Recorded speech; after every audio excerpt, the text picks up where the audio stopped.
Bonjour à tous, Bonjour. bienvenue sur ce webinaire. Alors avant de commencer, on va juste faire un petit test son.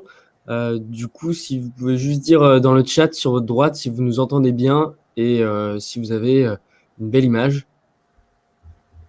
Et si c'est tout bon pour vous, on commencera le webinaire. Ouais, ça a l'air d'être bon pour tout le monde. Du coup, bonjour à tous. Je suis Timothée, du coup, de la société Agicap. Et aujourd'hui, on a organisé un webinar et le sujet, c'est du coup la hausse des prix des matières premières. Déjà, un peu de contexte. Pourquoi ce webinaire-là? Parce que je pense que, comme vous le savez tous, cette dernière année, c'est une dernière année un peu compliquée où il y a eu du coup une augmentation importante du coût des matières premières. Et l'idée, du coup, c'est qu'on puisse vous présenter quels sont les risques pour vos entreprises et comment, en fait, quelles sont les solutions pour limiter au maximum l'impact de l'augmentation de ces coûts de matières premières. Du coup, quelques informations par rapport au webinar. Déjà, sachez que ce webinar est enregistré. Donc, même si vous ne pouvez pas être là du début à la fin ou si toutefois vous êtes inscrit mais que vous ne pouvez pas regarder ce webinar, on vous enverra le replay par mail. Vous pourrez après le regarder tranquillement chez vous. Et ensuite, comme vous avez pu le faire sur le test son, à droite, il y a un chat. Donc, n'hésitez surtout pas à nous solliciter, à nous poser des questions. Si vous avez un problème de son, un problème d'image, n'hésitez surtout pas à nous le dire. Comme ça, on pourra échanger ensemble. Le but, voilà, c'est que ce soit vivant et qu'on puisse répondre à toutes vos questions en cours de route et aussi à la fin. Il y aura un petit temps à la fin. Du coup, les intervenants, j'ai l'honneur d'avoir Nicolas Ferrari avec nous. Nicolas Ferrari, du coup, qui est le président de la société SOBD, mais surtout aussi l'administrateur de FFB Hauts-de-France. Donc, merci beaucoup, Nicolas, d'être ici pour ce Merci à webinaire. vous. Merci à vous. Et du coup, moi, Timothée, qui suis spécialiste dans la construction et l'industrie chez Agicap. Donc voilà. Du coup, le programme de ce webinaire, on va prendre 15 minutes dans un premier temps pour échanger sur les conséquences de l'augmentation des prix des matières premières. Ensuite, on vous partagera bien entendu les bonnes pratiques, notamment sur la partie gestion de trésorerie, comment se protéger au maximum de l'augmentation de ces coûts de matières premières. Ensuite, on aura un retour d'expérience très concret de Nicolas Ferrari, qui va nous expliquer du coup comment lui il gère cette crise chez SODB. Et enfin, à la fin, on prendra 10 minutes pour répondre à toutes vos questions, pour revenir sur certains points. Voilà, donc n'hésitez pas à poser toutes vos questions. On les traitera soit en direct, soit en fin de webinaire. Du coup, pour commencer, quelles sont les conséquences pour vos entreprises de l'augmentation des prix? Alors, déjà, c'est un constat. Ah, pardon. Allez-y, Nicolas. Ouais, oui, écoutez, déjà, merci en tout cas pour votre invitation. Je vais peut-être commencer par me présenter. Donc, Nicolas Ferrari, donc, comme Timothée l'a dit, je suis le président de l'entreprise SODB.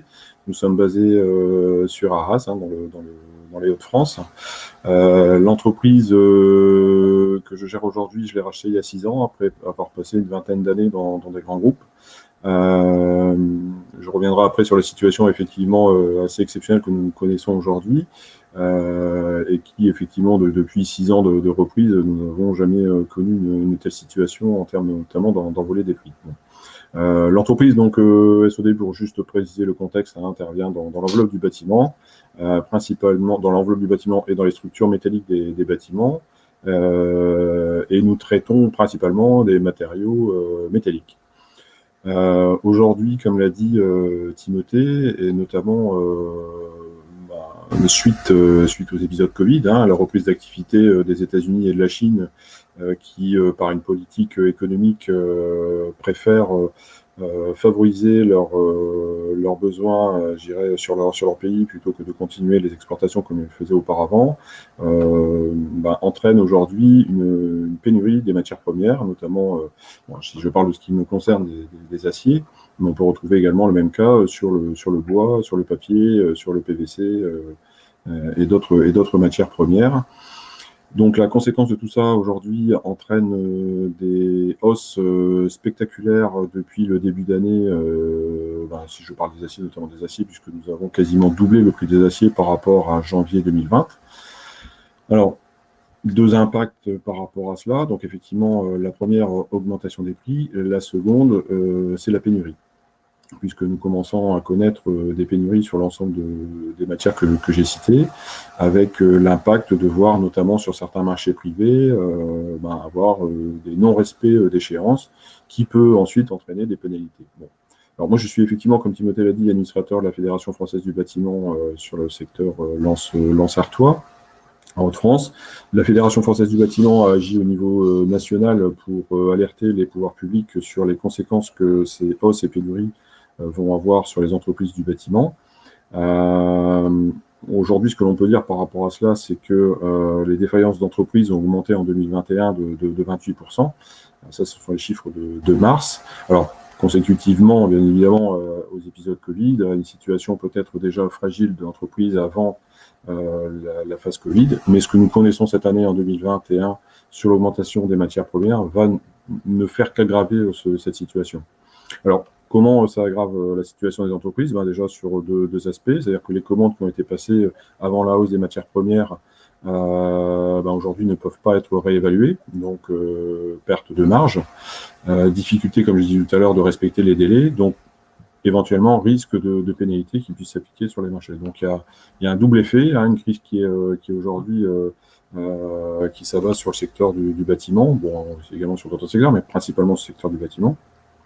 Alors, si on en revient sur le sujet de fond, sur quel impact pour les entreprises aujourd'hui, et notamment au niveau de la trésorerie, on peut s'apercevoir qu'il y a un double effet, c'est-à-dire qu'effectivement, il y a cette difficulté d'obtenir les marges qu'on avait pu initialement calculer, mais il y a également, on peut le constater, des changements de comportement au niveau des fournisseurs qui demandent, pour pouvoir eux-mêmes réserver les matières auprès de leurs fournisseurs, de payer beaucoup plus rapidement les matières. C'est-à-dire qu'aujourd'hui, alors qu'on avait auparavant des paiements à livraison de matières, on nous demande de plus en plus de payer à la commande.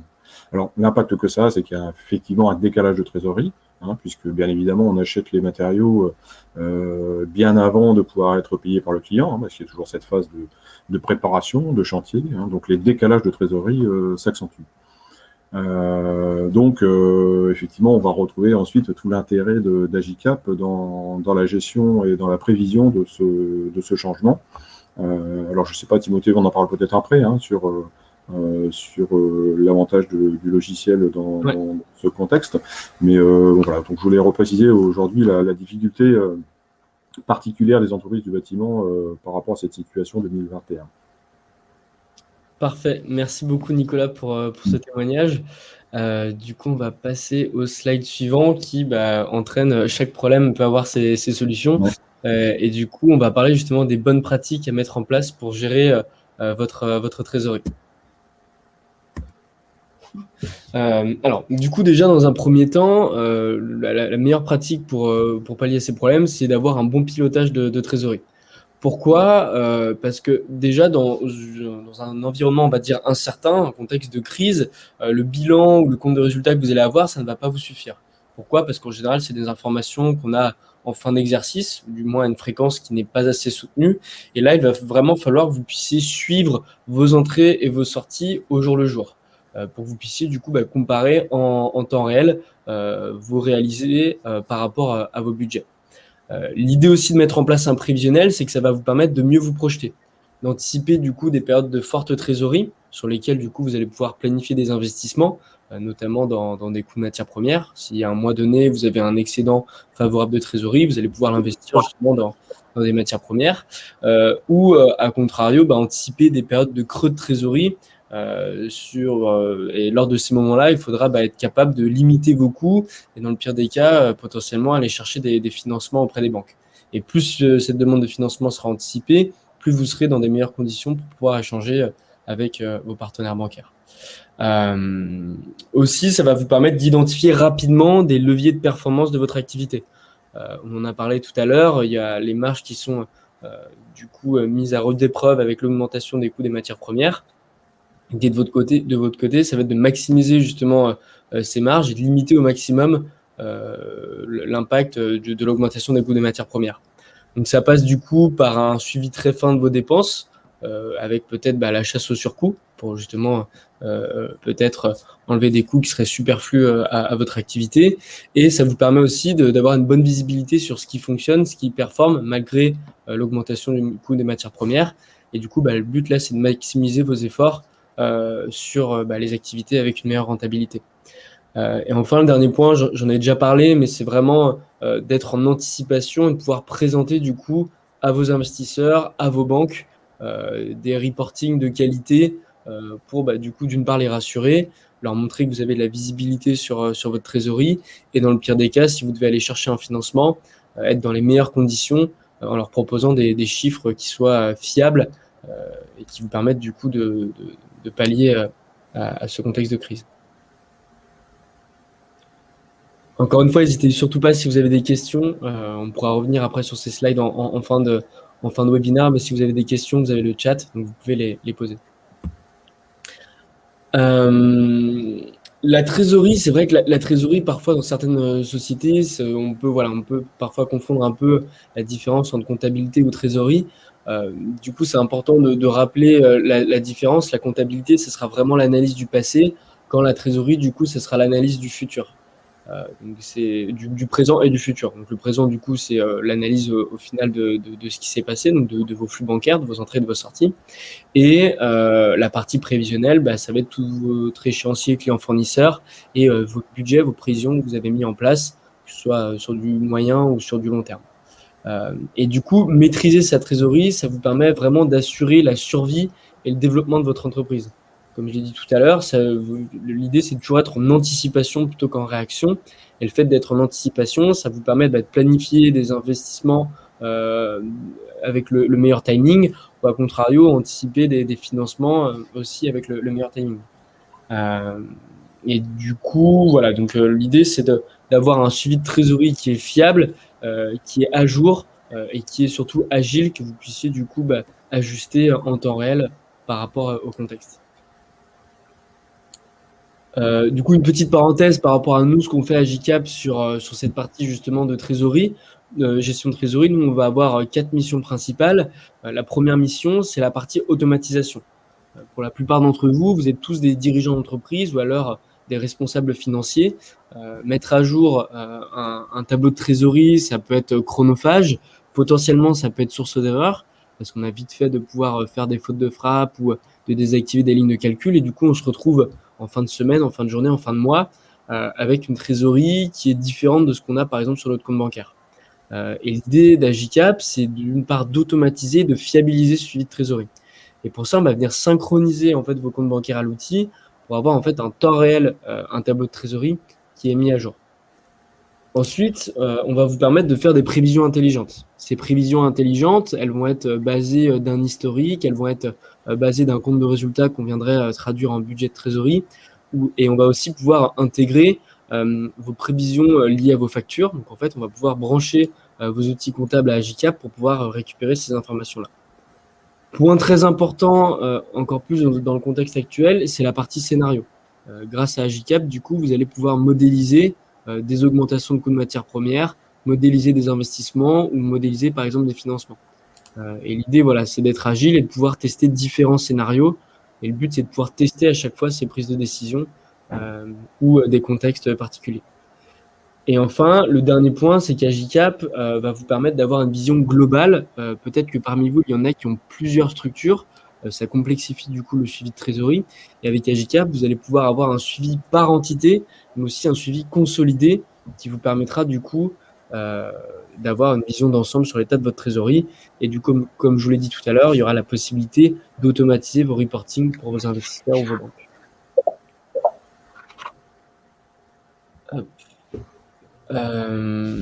Du coup, 4 points pour piloter sa trésorerie de manière agile. Donc, le premier point, c'est vraiment de construire un tableau de trésorerie avec vos entrées et vos sorties. On a mis aussi en place avec Agicap un modèle Excel gratuit que je pourrais aussi vous envoyer par mail. Ça permet déjà d'avoir une base pour mettre en place ces prévisions. Le deuxième point, c'est vraiment de maintenir votre tableau de trésorerie à jour. Alors, je sais que du coup, quand on est dirigeant d'entreprise, on a une multitude de choses à faire. Mais c'est très important du coup de s'y tenir parce que du coup on perd l'intérêt du tableau de trésorerie si celui-ci n'est pas à jour, puisqu'au final ça revient à naviguer un peu a vu. Et l'idée de l'avoir à jour, c'est de pouvoir prendre justement du recul pour anticiper, pour prendre les meilleures décisions pour sa société. Ensuite, une fois qu'on a créé ce tableau, bien entendu, c'est d'identifier vos différents postes de dépenses et de revenus. Donc là, la granularité de ce tableau-là, ce sera à vous de le choisir. C'est soit vous souhaitez avoir un tableau très fin, soit uniquement piloter les grandes masses. Et bien entendu, plus le tableau sera fin, plus vos prévisions seront fiables pour vous. Ensuite, on retrouve la notion de scénario que je vous ai parlé sur le point juste avant. L'idée des scénarios, du coup, c'est de pouvoir anticiper différentes choses. Bien entendu, personne n'a une boule de cristal. Donc, c'est pour ça que c'est intéressant de faire peut-être au moins 3 scénarios sur le long terme. Un scénario, on va dire, positif, un scénario un peu plus pessimiste. Et il y aura du coup le scénario de base, celui qu'on aura choisi de mettre sur le moyen terme. Et enfin, du coup, ce suivi de trésorerie, il est aussi important si vous communiquez dessus, que ce soit en interne avec votre équipe financière ou en externe avec des investisseurs ou des banques, encore une fois, pour les rassurer et pour leur montrer que vous avez une bonne visibilité de votre trésorerie et que en fait, vous avez des informations qui sont fiables, précises et organisées. Du coup, là, on va passer sur la partie retour d'expérience du coup avec Nicolas. Donc pour ça, moi, j'aurais quelques questions à poser à Nicolas pour qu'il puisse du coup me faire un petit témoignage de comment lui gère cette période un peu compliquée. Déjà, vous, Nicolas, est-ce que vous pouvez, je pense que les 2 premières questions, vous pouvez répondre en une. C'est aujourd'hui, quelles sont les problématiques que vous avez rencontrées au niveau du suivi de trésorerie du contexte actuel et quels sont en fait les enjeux de trésorerie chez SODB? Effectivement, comme vous l'avez dit tout à l'heure, le pilotage d'une entreprise, enfin du moins, moi, je le vois de cette manière-là, mais la gestion de la trésorerie et le fait d'avoir des tableaux de trésorerie qui soient mis à jour en temps réel permet d'avoir un outil de pilotage qui soit fiable et précis. Il ne faut pas oublier que, et je pense que d'ailleurs c'est dans un dernier article de l'ère Hermès dans le magazine Capital, qu'en 2021, il est prévu que 25% des entreprises vont se retrouver à court de cash. Donc le cash est vraiment, je dirais, dans le pilotage d'une entreprise, un élément important à avoir en tête et surtout à suivre de manière quotidienne et de manière précise surtout. Moi, ce qui m'a l'enjeu, au niveau de la trésorerie, c'est que le bon nombre d'entreprises ont pu bénéficier du PGE, donc le prêt garanti par l'État, qui pour certaines l'ont conservé ou l'ont en partie utilisé. Bon nombre d'entreprises aujourd'hui, du moins c'est les retours qu'on peut avoir au niveau de la FFB, utilisent tout ou partie du PGE dans leur BFR. Donc l'idée avec notamment le pilotage de la trésorerie, c'est de pouvoir jouer sur à la fois le PGE en apport de BFR, ou voir pourquoi pas. Alors aujourd'hui, c'est pas forcément des outils que l'on utilise, mais à utiliser du factoring pour pouvoir, anticiper certains décalages de trésorerie. Donc l'enjeu pour moi d'avoir un outil fiable, c'est de pouvoir, et vous l'avez dit tout à l'heure, avoir un prévisionnel et pouvoir anticiper avant d'avoir la problématique. Donc ça, aujourd'hui, c'est quelque chose qui est très important pour moi. Alors, il ne faut pas non plus oublier que si on reparle de choses, notamment des défaillances d'entreprise, que la plupart des défaillances d'entreprise résultent d'un manque de trésorerie et pas d'un manque de commandes. Donc, encore une fois, voilà, le fait de suivre sa trésorerie de manière très précise est un élément de pilotage d'entreprise très important. D'accord, merci pour ce retour. Du coup, vous, quels seraient les conseils pour les entreprises quel serait votre conseil pour les entreprises qui traversent en fait cette période un peu compliquée au niveau de la gestion de trésorerie et des finances? Alors, encore une fois, comme on l'a dit tout à l'heure, c'est d'avoir un outil de pilotage qui permette d'avoir une anticipation. Encore une fois, comme vous le disiez tout à l'heure, on peut aller voir ses partenaires bancaires ou autres pour solutionner certains problèmes de trésorerie, mais systématiquement, les partenaires demandent des éléments, des chiffres pour pouvoir justifier une aide ou pouvoir voir si effectivement l'aide peut être octroyée ou pas. Donc, il est important d'avoir un outil de pilotage permettant d'avoir un prévisionnel et de pouvoir anticiper au maximum les choses. L'anticipation, je pense, au niveau de la gestion de la trésorerie, est quelque chose de très important. Ok, merci. Et du coup, vous, qu'est-ce qui vous a fait choisir Agicap plutôt que, je sais pas, faire ça sur Excel? Quelle a été pour vous la valeur ajoutée Alors, d'Agicap? avant de passer chez Agicap, on avait un logiciel de suivi de notre trésorerie, avec l'inconvénient de ne pas avoir en simultané un rapprochement entre les comptes, entre les actions, les opérations bancaires et les actions qui étaient enregistrées sur notre ERP. Donc il y avait toujours un décalage, et on se retrouvait systématiquement avec un décalage entre ce qui apparaissait sur le reste au niveau, enfin, je dirais sur l'état de la trésorerie au niveau de notre logiciel et le réel au niveau du compte bancaire. Donc le fait d'avoir une possibilité de pouvoir d'avoir une connexion automatique entre les deux via le logiciel Agicap, et ça est pour moi quelque chose de très intéressant. L'autre part aussi intéressante, c'est de pouvoir faire les rapprochements bancaires au niveau des opérations, au niveau du lettrage, sans rentrer dans la comptabilité, de pouvoir rapprocher automatiquement les opérations, ce qui évite des opérations manuelles qui sont parfois assez fastidieuses. Donc ça, il y a un gain de temps aussi au niveau administratif qui est pas négligeable. Donc voilà les deux intérêts, les deux raisons pour lesquelles j'ai pu choisir Agicap. Alors les autres raisons, c'est effectivement la présentation, la possibilité d'avoir un dashboard clair, précis, avec les opérations engagées, avec les opérations qui restent à venir, avec le prévisionnel en visuel, donc d'avoir quelques éléments que l'on peut choisir d'ailleurs, puisqu'on peut organiser ces tableaux comme on le souhaite et faire apparaître les chiffres qui nous intéressent. Mais voilà, c'est un outil très synthétique et qui permet très rapidement d'avoir une vision très claire de sa trésorerie. C'est ce qui m'intéresse également. Ok, merci beaucoup pour ce retour. J'ai encore deux petites questions qui apparaissent pas, mais qui me sont venues. La première, c'est quelle fonctionnalité en fait vous utilisez le plus aujourd'hui sur Agicap, notamment avec le contexte actuel. Les fonctionnalités, c'est encore une fois, on le dit tout à l'heure, sur la possibilité de créer des scénarios. Donc, effectivement, avec la hausse des matières premières, on a pu créer plusieurs scénarios. Alors, effectivement, pessimistes, avec une hausse de 50% à échéance encore de fin d'année, puisque les hausses ne sont pas terminées. Donc, on nous annonce encore des hausses. Donc, c'est de pouvoir également, avec les hausses des matières premières qui nous sont annoncées par certains de nos fournisseurs, de pouvoir voir au niveau d'Agicap, parce que je ne vais pas rentrer dans le détail, mais Agicap permet aussi de scinder les prévisionnels au niveau des décaissements et de pouvoir appuyer sur les décaissements, si je prends la ligne achat d'acier, de pouvoir sur octobre-novembre augmenter ce décaissement prévisionnel de 30 à 40%. Donc voilà, c'est effectivement encore une fois dans le prévisionnel qu'aujourd'hui j'utilise le plus Agicap. Ok, d'accord. Et est-ce que vous saurez quantifier vous le gain de temps que ça vous a fait gagner par rapport alors à vous ou à vos équipes, mais par rapport au suivi que vous faisiez Alors c'est assez difficile parce qu'on a déployé Agicap depuis 2 mois maintenant. Donc effectivement, on commence à le prendre en main. En termes de temps gagné, c'est difficile. On traite à peu près. Je pense qu'en termes de lettrage, sur une semaine, on a dû gagner facilement une bonne demi-journée de travail. Ok, d'accord. Ce qui du coup représente est assez important.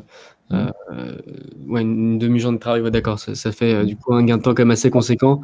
À notre échelle, après, ça dépend effectivement la taille d'entreprise, le nombre de factures que chaque entreprise a à traiter. Nous, on a à peu près 150, en moyenne 150 factures à traiter par semaine environ. Donc voilà, après, c'est fonction de chacun, mais le gain de temps est réel. Alors, le gain de temps est réel et surtout, on sécurise aussi les rapprochements au niveau du lettrage. Donc il y a ça aussi qui est important, c'est-à-dire qu'on évite aussi les erreurs de groupage entre un logiciel tiers et une opération. En fait, on évite les opérations manuelles, parce que vous n'en avez pas parlé, mais effectivement, il y a des opérations, des rapprochements automatiques qui peuvent se faire, puisque le logiciel a aussi apprend aussi au fur et à mesure, donc en fonction de l'environnement dans lequel il se trouve, et là, ça évite effectivement les erreurs. Donc ça aussi, il y a un gain par rapport à ça. D'accord. Merci beaucoup en tout cas pour ce retour. C'était super clair. Encore une fois, si vous avez des questions à poser directement à Nicolas, n'hésitez pas les poser dans le chat. On va les traiter du coup juste après. Et justement, le juste après, c'est maintenant. Du coup, je crois qu'il y a eu des questions dans le chat, Tiffen, c'est ça? Hop. D'accord. Alors, il y a une question qui était, ça ressemble à quoi ressemble du coup Agicap? Alors, moi, ce que je vous propose, pour ceux qui sont intéressés, juste pour voir l'outil, je vous mettrai mon numéro de téléphone et je vais vous envoyer mon adresse mail, et on vous enverra aussi un mail après le webinar pour vous faire du coup une démonstration de l'outil si vous le souhaitez. Le but de ces démonstrations, c'est qu'on prend 15-20 minutes, on simule en fait une mise en place d'Agicap. Et comme ça, vous voyez concrètement ce que l'outil peut vous apporter et s'il est adapté, oui ou non, à votre société.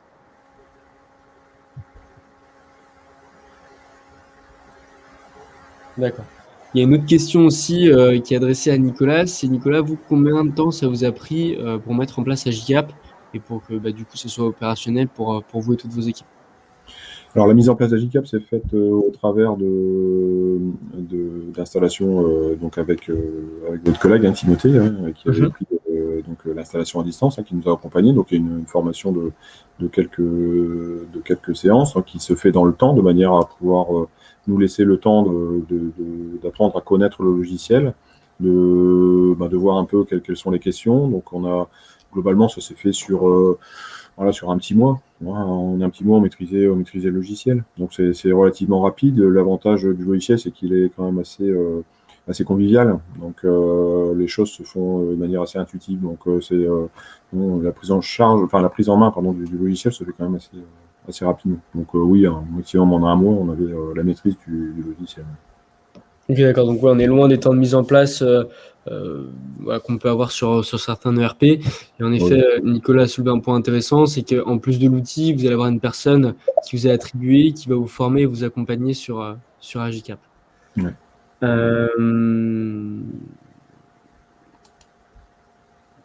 Je suis en train de lire les questions. J'ai une question aussi pour vous, Nicolas. C'est est-ce que la FFBB a eu un retour concret de la part de l'État suite à ces communications? Et y a-t-il des perspectives? Oui, alors il y a surtout une action qui a été menée par la FFB au niveau national et qui a porté ses fruits puisque, alors je ne sais pas si c'est sorti, mais ça devrait l'être, c'est que du moins sur les marchés publics, que l'ensemble des pénalités qui auraient pu être réclamées des entreprises du bâtiment ou autres qui interviennent sur les marchés publics du moins, retard qui aurait été dû à une absence d'approvisionnement. Aujourd'hui, ces pénalités-là vont être gelées. Donc ça, c'est quand même une action forte de la FFB sur ces points-là, qui a agi auprès de l'État. Et bon, les pouvoirs publics ont quand même été relativement à l'écoute. Et donc aujourd'hui, il semblerait que cette loi soit en bon chemin. Et donc ça va quand même nous aider, une entreprise du bâtiment, à ne pas avoir un deuxième effet à subir. D'accord, ok. Alors malheureusement sur l'augmentation des matières premières, la FFB, puisque c'est un contexte mondial, on va dire, donc peut ne constater que subir, je dirais, ces augmentations. Bon, pas beaucoup de poids, mais là, du moins, je dirais, sur l'aspect franco-français, on a pu quand même agir. Ok, merci. Et du coup, on ne sait pas si quand est-ce que l'augmentation des coûts des matières jusqu'à combien de temps il va augmenter? On ne sait pas sur une embellie peut-être sur 2022 ou. Nous, on nous annonce qu'il n'y aura pas d'amélioration avant la fin du premier semestre 2022. D'accord. Qui est corrélé du coup directement à la crise du coronavirus. Oui, alors oui, indirectement, mais effectivement, c'est un des effets collatéraux, mais je dirais la reprise économique des groupes, des États-Unis et de la Chine, et encore une fois, et surtout leur politique économique, donc font que effectivement les exportations de ces pays-là vers l'Europe sont aujourd'hui encore très faibles. Il ne faut pas oublier aussi, et parce que je vois qu'il y a une entreprise qui travaille aussi dans le bois, que la Chine capte aussi l'ensemble des matières premières bois en en France et en Europe. Hein, donc, et comme elles achètent plus cher que les entreprises européennes, effectivement, les forestiers ont plus intérêt à envoyer en Chine. Donc, il y a quand même une grosse problématique et je pense que effectivement, les prévisions d'avoir une amélioration pour fin du premier semestre 2022 semblent malheureusement être très réalistes. Hein. D'accord. Ok, bon, d'où l'idée le but de mettre en place un prévisionnel pour Complètement. faut voir jusqu'à combien de temps on peut tenir avec une augmentation des coûts. Il y avait une dernière question qui était par rapport au coût du logiciel. Alors ça, c'est une question que je pourrais traiter directement avec vous. En fait, ça va dépendre de beaucoup de critères, notamment voilà, du nombre de structures que vous avez. Donc, ce que je vous propose, encore une fois, c'est ceux qui sont intéressés pour avoir plus d'informations. Je vous laisserai toutes mes coordonnées, je vous enverrai un mail. Comme ça, on pourrait échanger directement ensemble, parce que du coup, ça va varier d'une entreprise à une autre en fonction voilà, de sa structure. Donc, je vous enverrai toutes les informations directement, enfin, soit au téléphone, soit par mail. Comme ça, on pourra échanger sur le sujet. Alors juste, si on peut avoir mon retour effectivement, sur ce coût, hein, comme tout chef d'entreprise, effectivement, tout investissement est analysé et regarder la rentabilité de cet investissement. Moi, mes calculs ont été très rapides, effectivement, donc sur les gains de temps administratifs. Hein, donc déjà, ça c'est un premier temps, un premier point, pardon. Le second, il ne faut pas l'oublier, c'est sur les conséquences que peuvent avoir une mauvaise gestion de sa trésorerie sur l'entreprise. Et lorsqu'on regarde le coût du logiciel au regard de ses conséquences qui peuvent être dramatiques, je pense que l'équation est vite posée. Donc, moi, effectivement, je m'y retrouve très, très largement. Ok, bah parfait. Du coup, hop, le dernier point, c'est pourquoi choisir Agicap du coup en 3 points. Le premier point, c'est vraiment de pouvoir maintenir une bonne relation d'une part avec vos fournisseurs, parce que comme vous aurez une meilleure anticipation, vous aurez peut-être moins de défauts de paiement avec vos fournisseurs, donc vous pourrez les payer en temps et en heure. Et du coup, ça vous permettra derrière dans le futur, si vous devez par exemple parfois négocier avec eux le décalage d'une échéance, ce sera beaucoup plus facile de le faire. Le deuxième point, c'est vraiment d'anticiper vos achats de matières premières. Ça, c'est ce que, du coup, le fait de mettre en place des prévisionnels, ça vous permet d'anticiper vos soldes de trésorerie à l'horizon que vous souhaitez. Et du coup, ça vous permet d'anticiper une période de, par exemple, forte trésorerie sur laquelle vous allez pouvoir maximiser vos investissements et notamment vos investissements de matières premières. Et enfin, le dernier point, c'est vraiment de pouvoir modéliser très précisément votre besoin en fonds de roulement pour justement ajuster derrière vos budgets et du coup compenser les marges perdues en allant faire de la chasse au surcoût, en maximisant sur une activité qui fonctionne, etc. Donc voilà, merci beaucoup. Moi, on arrive à la fin de ce webinaire. Si toutefois il y a des personnes qui ont d'autres questions, n'hésitez surtout pas à les poser. Moi, dans tous les cas, je vous enverrai le replay. Donc, on pourra continuer d'échanger soit par mail, soit par téléphone. Vous aurez mon numéro de téléphone. Merci beaucoup à Nicolas d'avoir été présent, Je vous en prie, merci à d'avoir vous. témoigné du coup au nom des SODB, mais aussi au nom de la FFB, de la FBB, pardon. Et FFBB, je vais y arriver, pardon. Euh, et du coup, voilà, moi, je vous dis, je souhaite en tout cas à tous une très belle journée et à très bientôt, j'espère. À bientôt. Au revoir.